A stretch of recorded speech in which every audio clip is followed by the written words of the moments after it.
Nous allons maintenant passer aux différentes hypothèses, car j'en ai plusieurs. Donc toujours par rapport à la zone du tsunami, la zone des 7,5 ou 10 km de, relatif au- au canal qui part de la côte.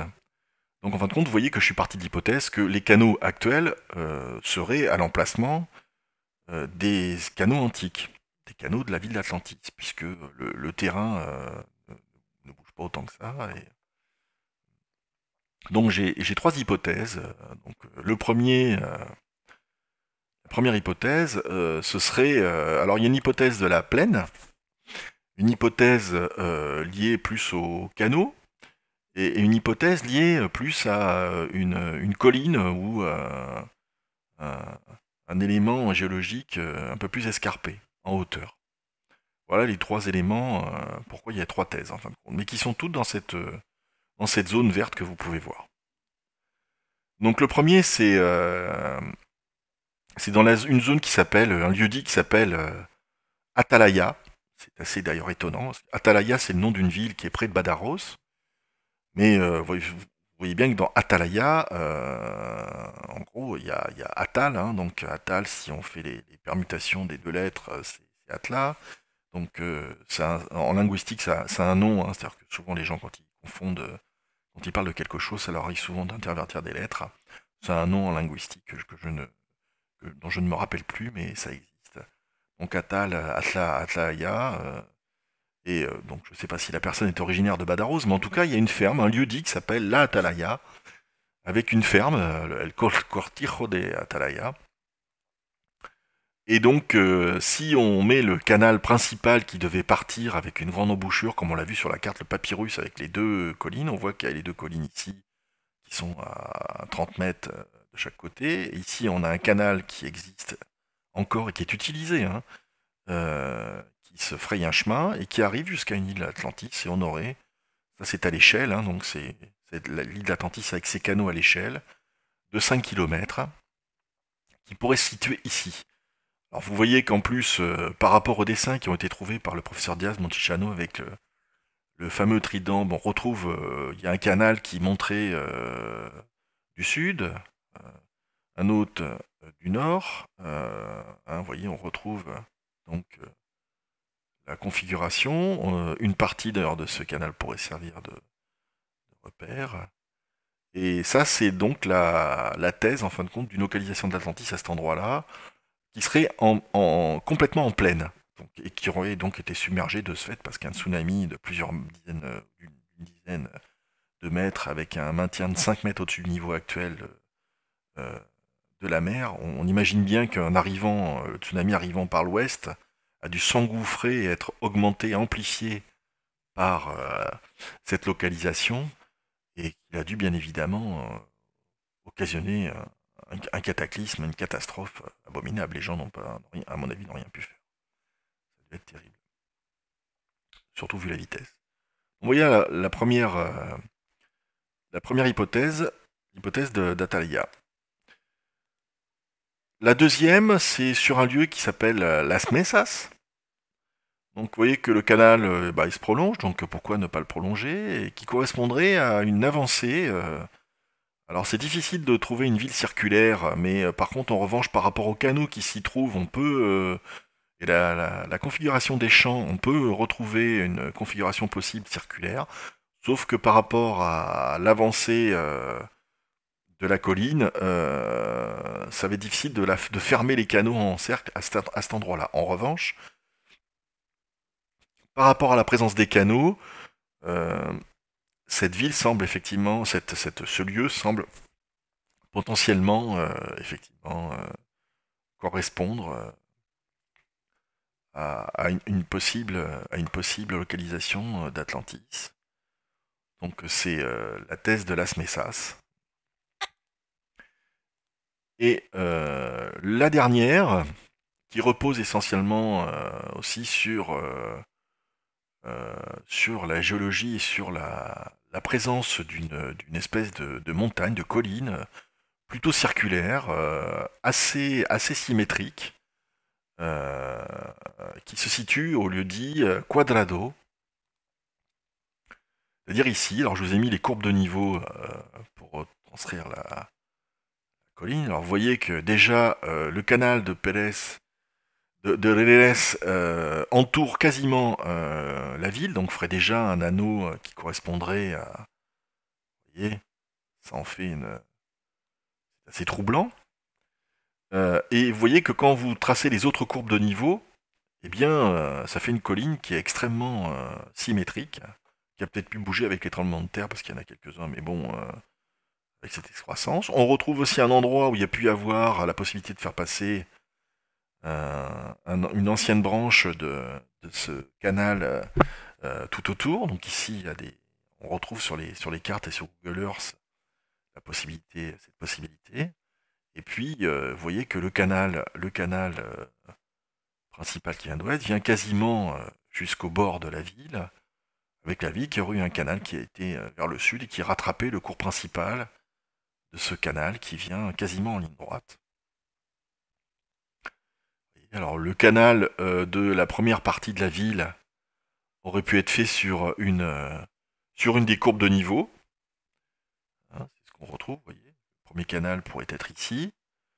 Le deuxième pourrait être sur l'emplacement du canal de Rérez, qui serait là pour le prolongement, en fin de compte, du Guadalquivir, qui entourerait la ville. Le troisième, par contre, se situerait à cheval un petit peu sur sur un promontoire. Hein. Donc 5 km, ça correspond quand même au stade athénien, c'est pas le stade égyptien, donc la ville serait un petit peu plus petite, de 500 mètres, donc c'est pas énorme, ça diminue un petit peu. Donc j'ai pris la taille la plus grande. Voilà la thèse de Quadrado. Donc pour synthétiser, vous avez vu la colline qui correspond à donc la colline qui correspond à ce qu'on voit sur les cartes, vous savez, l'espèce de pyramide ou de colline, on ne sait pas, faite sur les cartes égyptiennes, sur les papyrus. Donc, voilà, donc ici, vous avez la thèse de Quadrado, peut-être la thèse de Las Mesas, qui est ici, et la thèse de la Atalaya, ici. Voilà les trois thèses. Par rapport aux zones, elles sont totalement submergées par le tsunami, même si celle-ci, au niveau de la hauteur, n'a pas dû être totalement submergée puisqu'elle était en hauteur. Donc vous savez que chaque thèse a ses avantages et ses inconvénients. Celle qui a le moins d'inconvénients, c'est celle-ci, c'est la thèse de Atalaya, la Atalaya. Car elle a pu être totalement submergée. Il y a juste l'inconvénient de la distance à la mer qui ne correspond pas, ce qui voudrait dire que la Terre a avancé un petit peu plus jusqu'ici. Hein. Mais en dehors de ceci, voilà, celle-ci, c'est la présence sur un éperon qui avance.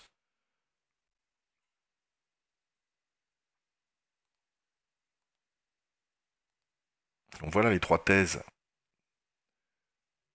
que je vous propose. Vous voyez qu'en termes de localisation par rapport à la distance, eh bien, comme je viens de vous le dire, celle d'Atalaya est un petit peu dans la zone rouge.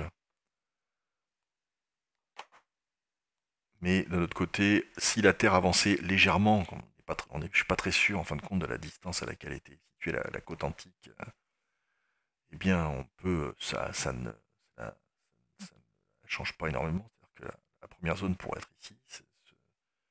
Le canal de Cadix, c'est celui-là, c'est le principal, hein, il est assez grand. Il rejoint une lagune. Et comme dernier élément de ces hypothèses, dans cette zone, vous voyez qu'elles sont plutôt dans les zones vertes, il y a la présence de deux lagunes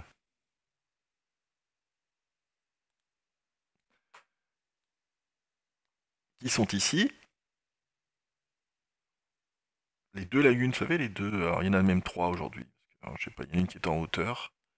Vous voyez les deux petites lagunes qui étaient sur les cartes des papyrus, je les ai marquées. Il y a deux lagunes ici, deux petites lagunes ovales qui existent toujours, qui sont connues. qui existe depuis un certain temps. Est-ce que ce seraient les lagunes qui sont sur les cartes des papyrus? Je n'en sais rien, je ne connais pas leur chose, mais en tout cas, elles méritent d'être identifiées.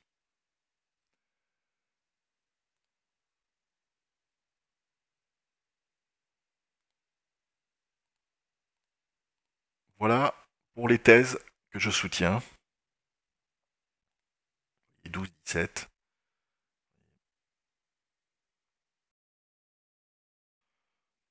Donc maintenant nous allons parler d'une chose pour confirmer un petit peu tout ça, parce que vous allez me dire oui mais alors les canaux c'est quoi? Alors les canaux aujourd'hui ils ne font que quelques mètres de large, alors que le canal principal dont parle Platon, qui reliait la ville à la mer, euh, faisait 3 stades de large.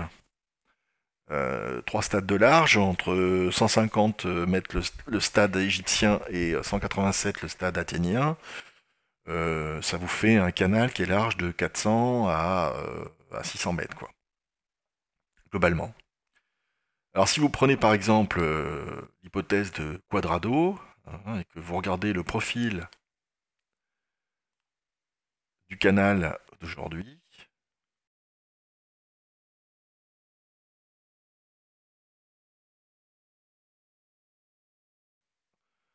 eh bien le canal du profil, vous voyez, donc là je suis sur cette ligne rouge, j'ai le profil du dénivelé sur toute la ligne rouge, et vous voyez que au niveau du canal qui existe à l'heure actuelle, qui fait que quelques mètres de large, hein, et c'est ce qui laisse passer, surtout à cet endroit-là, un petit ruisseau, hein, c'est un petit ruisseau, hein, c'est rien. Vous avez un dénivelé que l'on peut voir ici. Donc si je prends que cette partie-là, eh bien on est sur un dénivelé, on est sur une distance de pratiquement 400 mètres de large, vous voyez. Et vous avez le petit canal aujourd'hui qui est juste au fond, là, qui est ici, hein, et vous avez donc une élévation, une différence de 6 mètres, hein. Alors à l'époque, le canal principal d'Atlantique, c'était beaucoup plus profond, puisque je crois qu'il faisait plus de 10 mètres, hein, donc ça a dû se combler aussi, j'imagine. Mais vous voyez qu'on retrouve quelque chose qui est nettement surdimensionné par rapport au petit canal d'irrigation qui reste au jour d'aujourd'hui. Vous avez grande dépression, puis au fond, vous avez ce petit canal.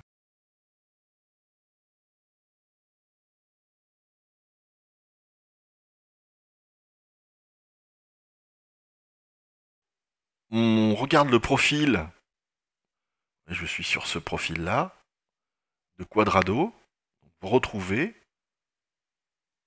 cette colline de Quadrado qui, vous voyez, à son sommet, il y a deux excroissances, il y a deux petites collines, mais sinon c'est très très régulier. Et peut-être que au niveau des temples, il y avait un temple sur chacune des collines, si c'est la bonne hypothèse. Et vous avez le cercle intermédiaire, le cercle d'eau qui l'entourait, qui passait ici.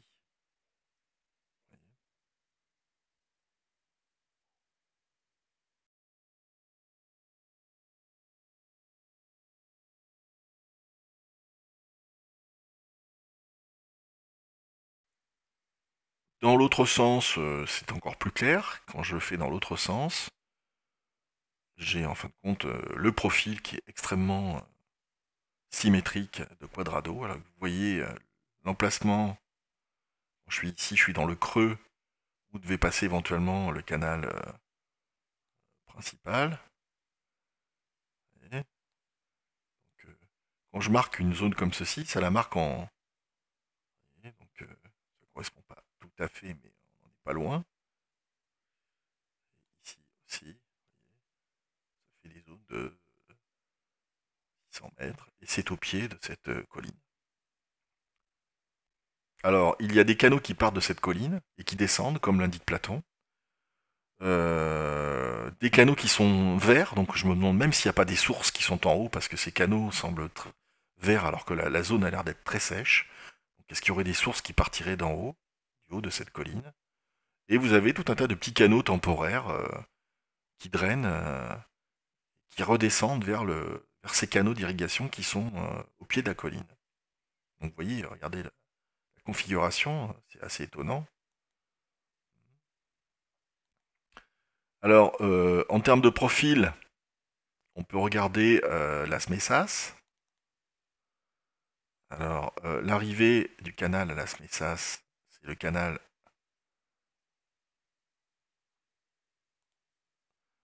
c'est le canal. Ici, vous avez le canal principal de Cadix, celui-là. Là. Cette partie est totalement neuve et refaite, hein, donc à mon avis, c'est pas tout à fait l'endroit où il était. Enfin, j'en sais rien, hein, mais en tout cas, on retrouve dans les endroits, vous voyez que la partie la plus creuse ici, on a une partie qui est très très creuse, qui descend. Vous avez quelque chose qui représente vous avez 800 mètres, là, une distance de 800 mètres entre les deux bords, une élévation de 10 mètres. Vous avez un canal qui passe, qui est tout petit, qui est au milieu, qui est au fond. Donc on peut imaginer quelque chose de plus important. Si c'était beaucoup plus bas dans l'Antiquité, on peut voir la configuration de Las Mesas. Donc vous voyez, on voit que c'est un éperon, vous voyez, ça avance comme ceci, puis ça redescend de ce côté-là. Vous avez ici quelque chose qui est creusé. Vous en avez un autre qui est ici, qui est plus grand. C'est le premier. Ici, on peut faire l'autre dans l'autre sens. Vous voyez que là, on est plus dans la plaine. Ça remonte ici. Et vous avez le reste de la colline qui continue derrière. Donc, bon, c'est moins probant. On va parler maintenant du canal principal. Donc, le canal ouest. Donc, le bord de la côte.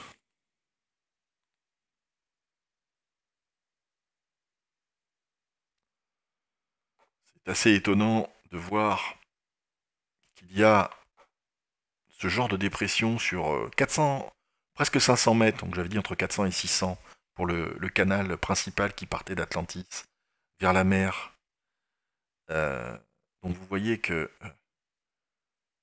ce canal, eh bien, aujourd'hui, il n'y a plus qu'un petit canal qui passe au fond. Pourquoi y aurait-il un tout petit canal au fond alors que vous avez cette grande dépression sur 500 mètres, facilement, de plus de 7 mètres de haut. Hein. Donc c'est quand même, ça vous montre un petit peu. Donc le canal d'aujourd'hui peut peut-être passer dans un canal, on va dire, préhistorique ou antique qui existait auparavant. Il y a la place, ça existe. Vous avez ici, un peu plus loin, vous voyez, pareil, vous avez quelque chose qui est extrêmement creusé. On peut même, si on prend que sur quelques mètres de haut, ça fait 517 mètres, on est à 500 mètres là, sur 5 mètres de dénivelé, et vous avez juste un petit canal qui passe ici. Allez le voir, vous verrez, c'est rikiki, hein, c'est moins large qu'un tracteur. Quand vous regardez, il y a des photos, vous voyez des fermes avec des tracteurs juste à côté. Vous voyez que le canal qui passe, c'est comme ce qu'on dit ici dans le sud, c'est une agouille, en fin de compte, c'est-à-dire un fossé qui permet l'évacuation des eaux lorsqu'il y a des fortes pluies. Dans le sud, ils appellent ça comme ça. Voilà. Donc là, on va quasiment passer dans le goulet entre cette colline qui est à 30 mètres. Les lignes là sont à 30 mètres de dénivelé au-dessus du niveau de la mer. Celle-ci aussi. Vous voyez, dans ce goulet là, on voit en fin de compte. Voilà. Dans le goulet, ça va être moins évident, je crois, si ma mémoire est bonne, mais on retrouve l'endroit où passe quand même. Il y a 660 mètres, il y a 8 mètres de dénivelé, et le, le petit, le petit canal aujourd'hui passe là d'irrigation. Et il y en a partout, hein. C'est vraiment les principaux. Et dans la plaine,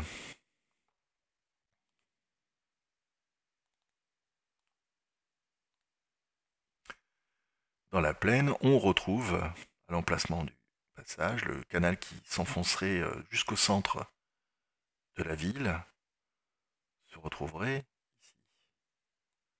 On voit donc ça fait 587 mètres ce que je vous ai marqué là. Et vous avez toute la.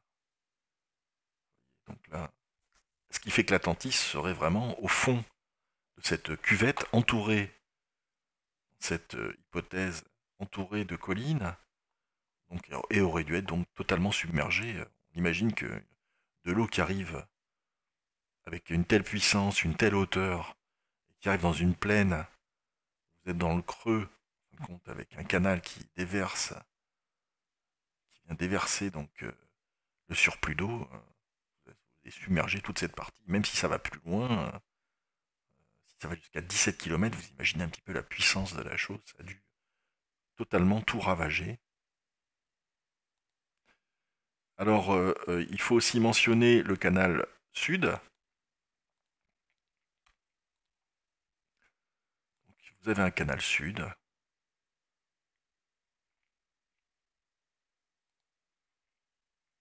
Oui, 640 mètres là, ici, avec juste un petit canal qui est au fond. Il est à 10 mètres. Voilà. Il y a une perte d'élévation, c'est 10 mètres entre le plus haut et le plus bas.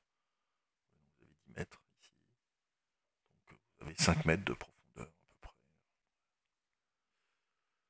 pour ce canal, avec juste ce petit canal au milieu qui est au bout là, qui se trouve ici. Et on retrouve ça tout le long de ce canal. J'en saute quelques-uns, mais bon, ça remonte, il remonte. Alors vous voyez qu'il remonte quasiment en ligne droite, hein, sauf ici parce qu'il y a une route qui est passée. Il fait un petit détour, mais globalement il est assez rectiligne. Il rejoint l'autre bord, et donc bah, que vous ayez qu'un seul canal sur les cartes de papyrus égyptiens, ou que vous en ayez deux ou trois, parce que vous les avez constitués et créés au fur et à mesure, vous avez les trois canaux qui partent de la mer, éventuellement on les retrouve. C'est aussi ce qu'on peut voir sur le fameux trident et la menorah, l'analogie avec la menorah qui a été faite par le professeur Diaz Montechano, qui montrerait en fin de compte qui voudrait démontrer, tendre à démontrer que la menorah est un ancien symbole atlante. Euh, bon, là, je n'avancerai pas sur ce terrain-là, mais ici, si on fait le profil de dénivelé d'ici, on retrouve aussi quelque chose qui est au creux, ce qui est logique, hein. On va pas faire des canaux sur des montagnes, mais vous voyez que ça correspond, et qu'encore une fois, c'est les canaux principaux, hein, voilà, et que ça continue ici. Donc, voilà,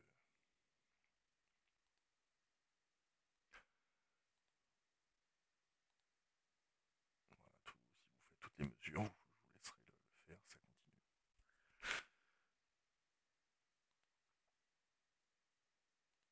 Voilà pour le profil, donc vous voyez que les canaux principaux